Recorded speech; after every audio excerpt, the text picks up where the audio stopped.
We have a big house with a big attic filled with old gear. Mom says it all must go. But I say each piece has a story. Welcome to the Gear Graveyard. Okay, welcome back to the Gear Graveyard. Scout is with us today, and we are going to be looking at the Baby Brownie Special camera. And True, how old do you think that thing is? What's your guess? Oh, well, that's probably got to be about 60 some odd years old. Yeah, that's pretty good. That's a pretty good guess, actually. So I want to take it open and show you some pictures that I may have taken in that. So are you up for that? I got too much homework. You got homework? What kind of homework you got? I got an English paper due in 2 hours. English paper due in 2 hours. Holy crap. Okay, I'll take it from there. Okay, so while he goes and does his English paper, we'll talk about the brownie, the Baby Brownie Special is what this is actually called. I'm going to see if I can make sure you can see that is where it's right here on the ring, Baby Brownie Special. And this is not what you'd call a sophisticated piece of gear. It's actually totally simple, but it was manufactured between 1938 and 1954. 1938 happens to be the year my mom was born, and 1954, oh no, she graduated from high school in 56. So, you know, this was her growing up camera, something that she had as a kid. I may have used this to take pictures, although there are other kinds of cameras that use the same film that I may have also used. I'm going to show you some negatives and some images from this to kind of give you the context from when I used it. But first, let's take a look on the outside. The shutter, it's a totally mechanical shutter. There is one aperture size. There is one shutter speed. The shutter speed is best described as approximate. I have no sense of how long it actually is. It's just a total look-through viewfinder. It's not electronic or anything like that. You just look straight through. This winds the film. There was this little window would show the exposure, so you could see that. You can see on the back here, this is made in USA by Eastman Kodak Company, Rochester, New York. This camera is actually made of Bakelite, a kind of plastic, which many people know about. And I don't need to tell you the story of Bakelite. It's really, it means it's got a very sturdy, solid feel. I don't even know what you'd have to do to crack this thing. You'd probably have to use a hammer or something like that. I mean, it's just absolutely, there's nothing slight about this at all.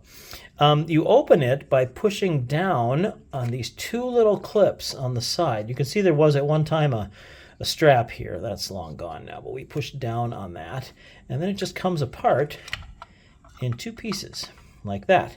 There are no mechanics or anything in this part. That is simply for covering up the film. Everything is in here.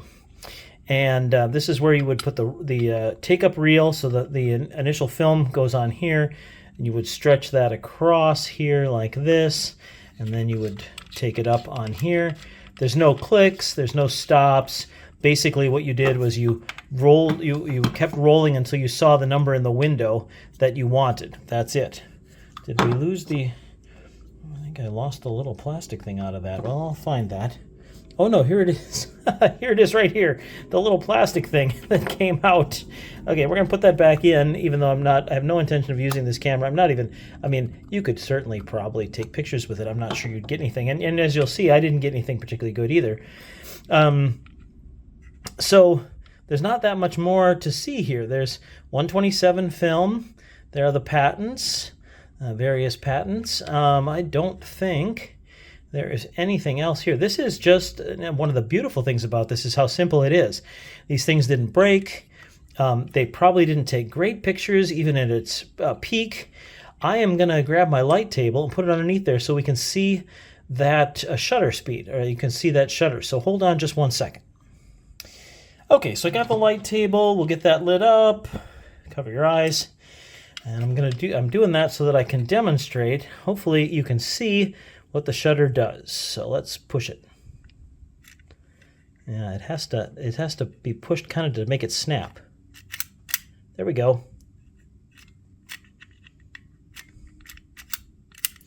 Yeah. it gets kind of jammed up. But that is, you can kind of, and then it stays stuck open. That's not something you want. But for the most part, it still actually works. You could probably spool a roll of 127 on here and get something. All right, so the next thing I want to do is show you the negatives and then some sample images. This is the original brown photo negative envelope that you would get with that. I'm going to just take them out, and we're going to put them on the light table. You can get a little bit of a sense of what these look like. Let's see if I get them right side up here. I'm not worried too much about fingerprints. I know people are going to get a little freaked out because I'm going to put my fingers on them, but I don't really, these are not what I would call precious photos or anything. So a couple things to notice about this. This is, I have labeled as Memorial Day 1974. Marching band, you can see marching band, the parade. There's my brother in his Cub Scout uniform. There's my mom and my other brother. And let's see. So the thing to note on these is the little band right across the top here. And that little band right across the top and across the bottom is light exposure.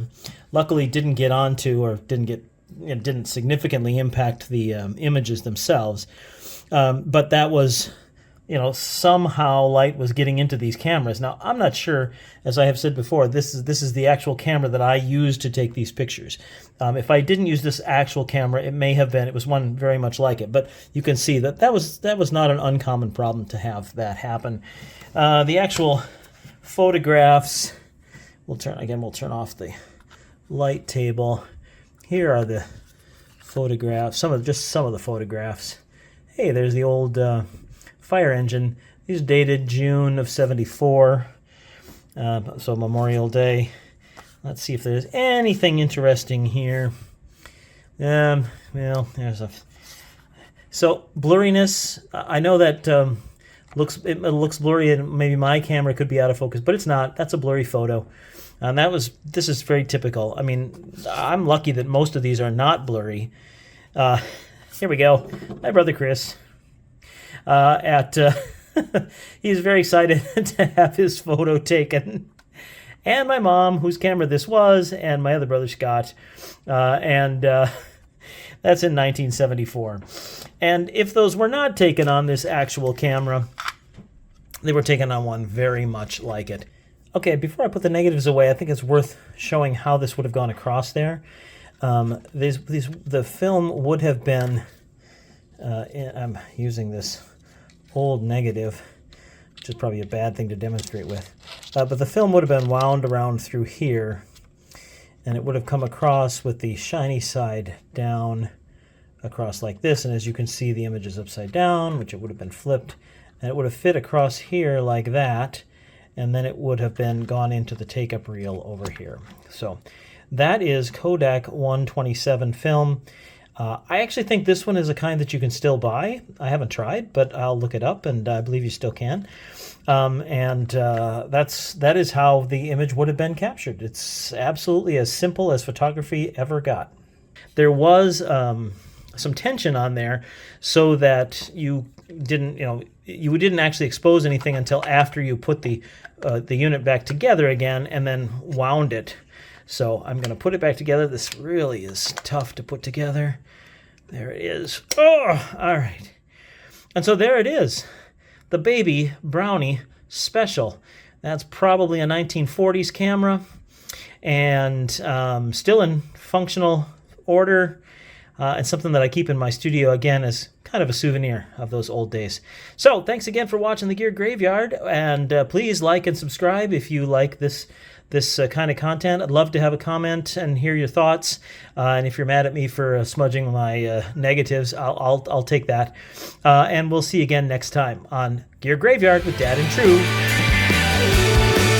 Oh, I can't believe it. That thing fell out again. It didn't fall out the whole time that I was practicing this. I gotta put it back in there again. I don't want to lose it. This thing that was perfectly fine in there. I put it in there. We're gonna stay. Short answer: no. Wrong answer. No. Dang it. Oh well. There. It's gone again. At least I know it's in there somewhere. Okay.